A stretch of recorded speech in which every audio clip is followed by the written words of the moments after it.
প্রেমে বিচ্ছেদ হওয়ার কারণে যদি তোমার মরে যেতে ইচ্ছে করে, তবে বাড়ির আশেপাশের কোনো হাসপাতালে গিয়ে দেখে এসো মানুষ একদিন বেঁচে থাকার জন্য কতটা লড়াই করে। সামান্য অভাবে যদি তুমি দিশেহারা হয়ে পড়ো, তবে রাতের আধারে রাস্তার দুপাশে ঘুমিয়ে থাকা মানুষগুলোকে একবার দেখে এসো, যাদের পেটে ভাত নেই, মাথার উপর ছাদ নেই।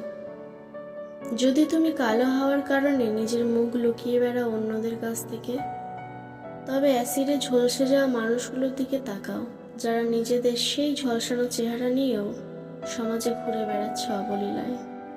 মেয়ে না হলে ছেলে হলে ভালো হতো, কিংবা ছেলে না হয়ে মেয়ে হলে ভালো হতো যদি মনে হয়, তবে আমাদের সমাজে তৃতীয় লিঙ্গের মানুষের দিকে তাকাও, যারা নিজেদের পরিবারের থেকে বিতাড়িত হয়েও জীবন চালাচ্ছে সমাজের সাথে তাল মিলিয়ে।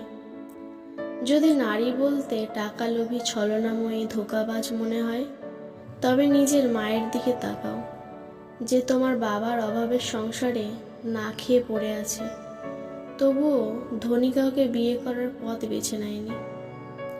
যদি পুরুষ বলতে দেহলোভী, মেয়েবাজ মনে হয়, তবে নিজের বাবার দিকে তাকাও একবার, যার ছোঁয়ায় নেই কোনো লালসা, আছে শুধু মায়া, মমতা, স্নেহ, যে তার মেয়ের সবচেয়ে নিরাপদ আশ্রয়স্থল।